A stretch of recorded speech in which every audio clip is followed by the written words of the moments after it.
and welcome to this live broadcast. It is a big day in Kabul. Amid many uncertainties, the Taliban is all set to form the new Afghan government. The group, which was declared a terror outfit by the United Nations, will now have to transform into a governing power.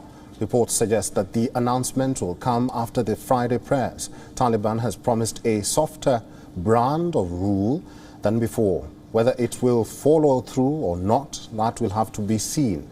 The international community has adopted the wait and watch rule as it mulls over recognizing the Taliban. Latest reports coming in suggest that Mullah Abdul Ghani Baradar, who is a co-founder of the Taliban, is expected to become the head of the Executive Council. This council will be functioning under the Emir. Sheikh Haibatullah will be the supreme authority of the new Islamic government. Key positions are expected to be given to Sirajuddin Haqqani, another deputy and an influential operations leader within the movement. Along with him, Maulawi Muhammad Yaqub, who is the son of the Taliban movement's founder, Mullah Muhammad Omar, will also be given a role in the government. Experts are hoping for an inclusive government, but the Taliban has not confirmed anything. What we know for certain is that Taliban is taking over a country ravaged on multiple fronts: war, food shortage, drought, sinking currency, and rising inflation. More than a third of the population lives on less than $2 a day. Banks, which were closed after the takeover, have now been ordered to reopen. But that means hours of queuing, thanks to strict weekly limits on cash withdrawals.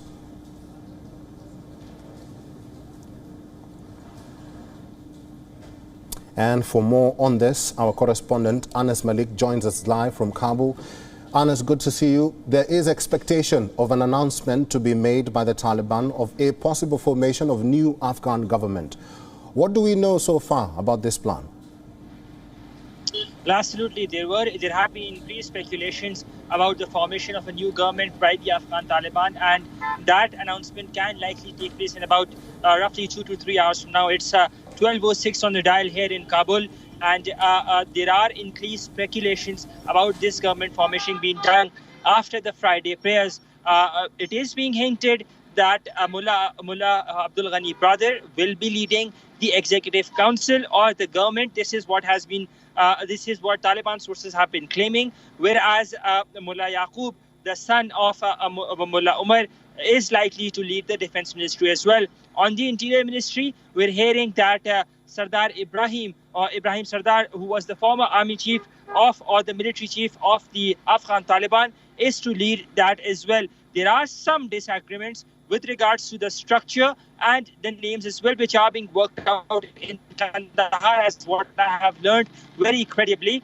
But officially, as we speak, there is no word from the Taliban on the government formation. However, sources within the Taliban say that it is in the final phase, and today, perhaps in all likelihood, sometime in about 2 to 3 hours from now, we can see a government formation announcement being done from Kandahar, and then a ceremony that is to be followed here in Kabul.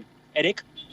Well, thank you very much, Anas Malik, for that update live from Kabul. So let's discuss this further with Torek Farhadi. Torek Farhadi is a former Afghan government advisor joining us live from Geneva, Switzerland. Good to see you, Torek. The world is waiting with bated breath for Taliban to transition into a governing power. But the big question here is likely to change, or what does this mean for both the group and also citizens of Afghanistan? Greetings. Yes, well, we are expecting a government. We should have a government because right now Afghanistan does not have a government.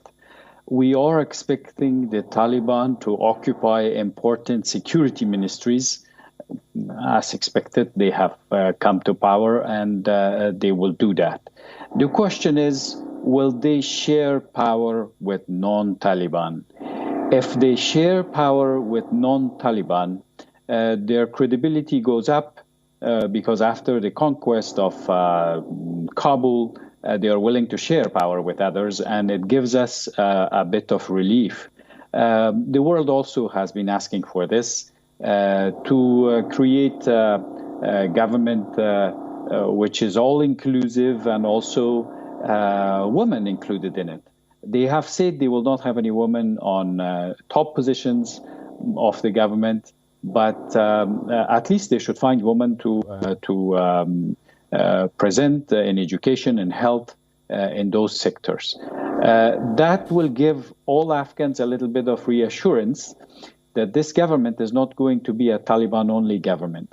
In the history of Afghanistan in 1978, when the communists came in, they declared an all-communist government. You had to be a communist to be in the government, or you had no prospect in the country. We don't want that situation to repeat.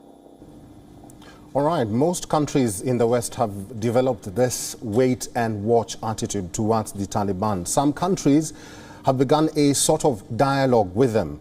Will this change after they reveal their new government, despite them vowing to form an all-inclusive one?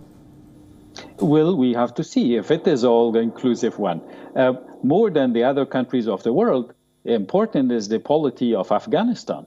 The people of Afghanistan will not accept a Taliban-only government for the long term.